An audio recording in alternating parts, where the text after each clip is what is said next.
So hello, Running with Comics. This is going to be my entry for your 500 subs video extravaganza deal. Awesome job on getting the numbers. Part of the reason I'm doing this video beyond just entering your contest and putting it all out there is because a lot of what you're asking for lined up with something people have been asking me. People kind of want more of an overview of my collection, mostly the shelves and stuff. So I'm going to do a really quick overview, more of like a preview, and then I'm going to kind of run through some stuff in some later videos is the idea, unless people seem mostly satisfied with that. God, it's Travis asking me, what's the hip opinion on comics again? You guys know how it is. Alright, so let's go on a tour of the comic room. Okay, so this is going to serve as a preview to my shelf review and also just a quick overview of some of the shelves here. I have some stuff, notably Air I never really finished on. I've heard the creator talk. Akira, I really need to go through that. Some Avenger stuff. Here's my Batman collection. DaCosta was asking about that. The Tim Sale stuff, some Usual Suspects, the Batman Fugitive thing, and No Man's Land and Hush, and just, some Usual Suspects. There are trades out here that are kind of stuck out and whatnot. These are things I've been meaning to read. Someone brought up recently Black's Ad. That's something my girlfriend's been trying to get me to read for a while. And I should, and it's out, and I'm meaning to get to it. Let's see here. Next shelf, prominently, there's some Deadpool trades. The big one, everyone needs to read this one, Deadpool Volume 9. Deadpool Volume 9 is the start of the Gail Simone collection bit, and those are just amazing. I just recently collected a good chunk of the Ex Machina trades. I'm meaning to get to those as well. Here, Fables. Some Ultimate Fantastic Four stuff, Fear Agent, some hack and slash that I'll never even finish reading that because I don't care. Some other stuff. Travis, I'm going to start doing Hellblazer more, so there's all that. There's a huge chunk of Hellboy in here as well. The entire Immortal Iron Fist run that was like Fraction, Brubaker, Aja, that sort of stuff. Jack of Fables. Here.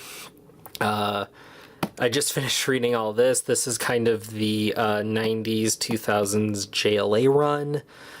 Some Kabuki, good stuff. Then this might seem out of sequence, but this is all oversized stuff. Like Invincible, Planet Hulk, Wolverine, Old Man Logan, Enemy of the State, Young Avengers. Ooh, I should get more to this later, but these are kind of pride of the collection stuff. These Ninja Turtle first printings, our Crumb book. And then on the floor here, I just have some stuff I bought recently. This Superman trade was on discount, Batman Beyond I'm trying to put away together. This Turtles the Work I bought for someone, and I needed to get my own copy because this is... the recoloring isn't as nice as the older version, but this collection, there's something special about it.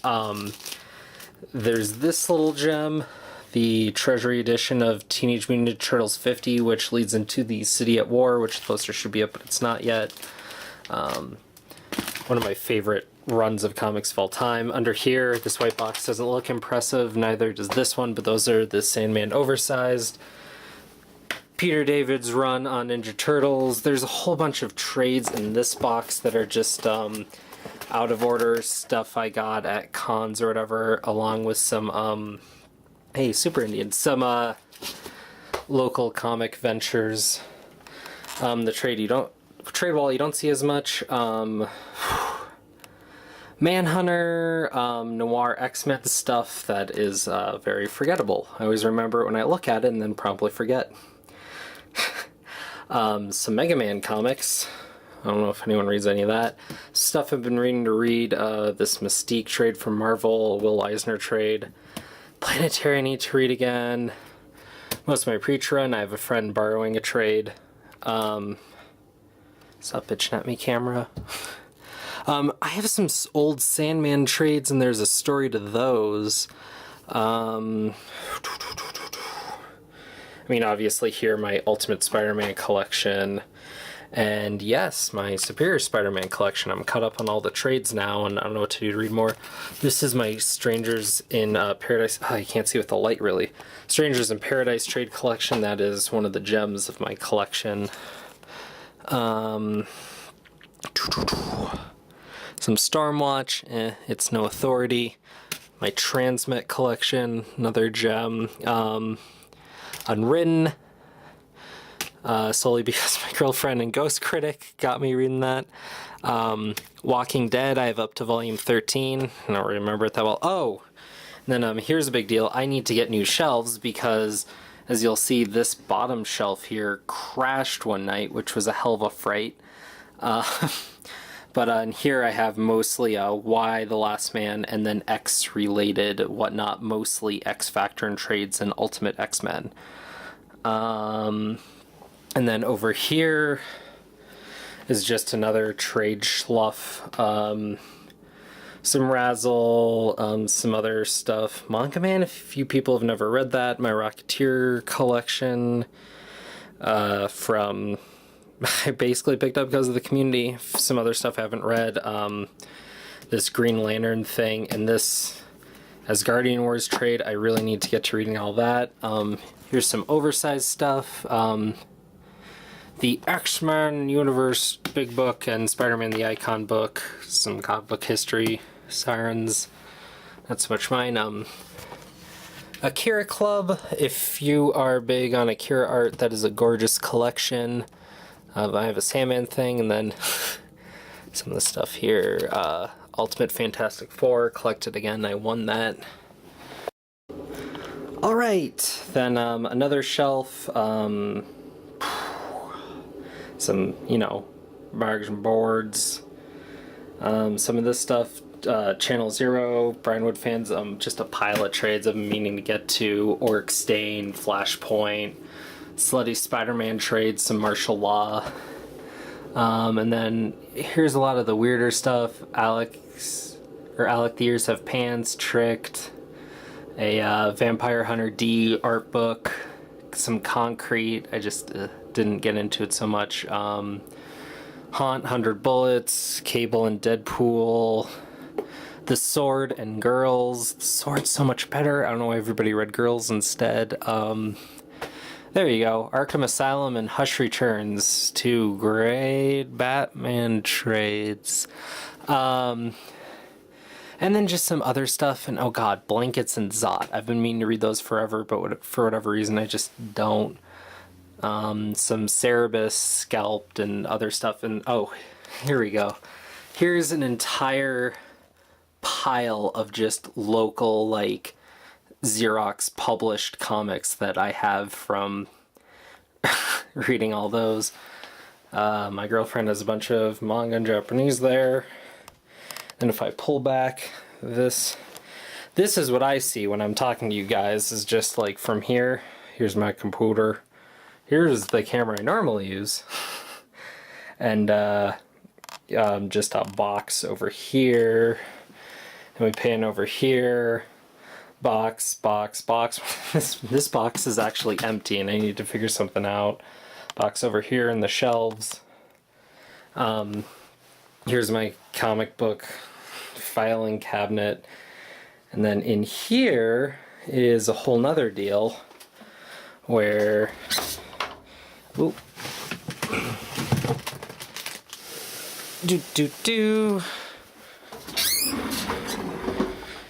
We have just more comics, and I have it arranged by DC or Marvel or other, and then alphabetical through there. Yeah. Then really quickly I'll use some magic to not show you the rest of this room. That's a mess, but here's a lot of our manga collection. Pipochu, Eden of the East Gants. A lot of this is more my girlfriend's than mine, but whatever. And then basically all of these long boxes are manga as well. A lot of other crazy stuff. Okay, and then here's just another shelf in our bedroom with a whole bunch of trades and stuff, and part of the reason that it's hard to keep everything in order. And here's boxes of stuff that are meant to be read. And there's my favorite someone reading fables. You also asked me what else I collect, and so I have a little video there. Alright, so the other question you asked is what else do we collect? My big thing beyond comics, the other hobby that I probably spend as much time on is video games. So this is my video game collection. It's more in flux than my comic collection because I have a really great store where I can actually trade in games, and the idea of me replaying a game versus rereading is even more hilarious for most of them. So, but I have some stuff here. My girlfriend's trying to get me with Final Fantasy, whatever, but some Ratchet and Clank, Mario, Dragon's Crown, Metal Gear. Metal Gear, always a classic. More Metal Gear Solid. Dot Hack, I think we're looking at selling it. But I just have some Xbox titles. There's a great one, Spider-Man. But I mean, I just have, you know, a lot of the Halo series, DMC, whatever. Call of Duty, I almost feel like I have to excuse. I just got it because I heard it was popular and got it for $5. Down here, I mean, I'll start saying I like fighting games, shooters. This chunk right here is all imported from Japan shmups that are not easy to come by. I might be looking at selling those soon, but that's a whole deal. Hey, Ninja Turtles game. Then, I don't know, man. Some PS3 titles, Metal Gear Rising. My Wii collection is... we got Xenoblade, Mario, and Zumba, and Muromas, and The Last Story, which I haven't played at all. Some PSP games in the dark there. This shelf's more of my girlfriend's. It's like every Final Fantasy game ever. PS2 was more of my day, though. Samurai Western, The Bouncer. The Bouncer, the best game ever. Yeah. More Metal Gear and God Hand. Other PS2 stuff. The Punisher. If you haven't played The Punisher, it's a video game. I don't know, man. I could do a whole thing on video games. I've contemplated trying to do a video game channel separate from comics, but that's a whole bag of wax. Your next question was, what is your Holy Grail book? We actually talked about this, but my Holy Grail book is Tales of Teenage Mutant Ninja Turtles, Volume 2, number 70, which is the last issue of that run. It's one of 3 issues I don't have in that run. And near as I can tell, it's impossible to find. Like, it's not even a matter of, like, a stupid amount of money, though I definitely have a level that I wouldn't pay for. But, it is a comic that I actually did remember recently.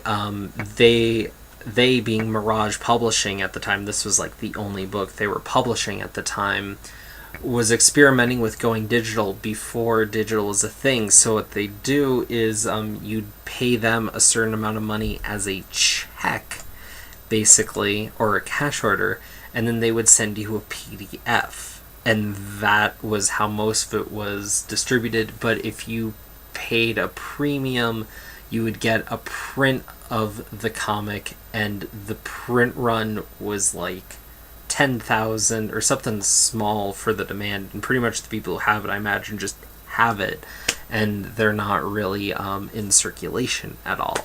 So, I just want to read it one day because it actually ties in with a fairly famous older Ninja Turtle run, Return to New York, and I'm really curious to see how they interjected some of that. But it's just a book that I'm like, I'm not convinced I'll ever actually see or find.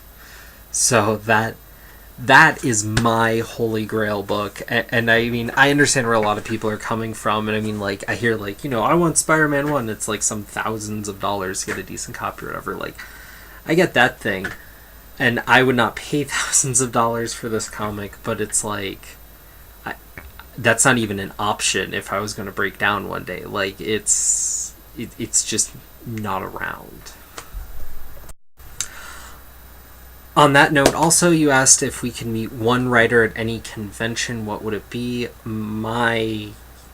The one I would like to meet, and this is kind of cheating because I'd like to meet him for the writing and the art, is Kevin Eastman, and hear about it. But I also imagine hearing him at a convention would be crazy, because beyond just all the Ninja Turtle stuff, and clearly, I mean, just his idea on layouts and where he goes, and clearly he can scribe like no one else from his current run on Ninja Turtles. If you look back at how he does art, there's something just, he knows the craft in a great way, and he'd be a great artist to hear like their thoughts on comics. He's also someone who really pushed for a big lot of independent comics in the 80s, and spent a lot of his Ninja Turtles fortune on that. And it would be cool to hear about some of the ventures that maybe didn't make it, and some of the ones that he thought did in his eyes, and clearly none of them were quite as big. And a lot of them, like, all he did was, I think he was kind of the Kickstarter of his day for a lot of that stuff.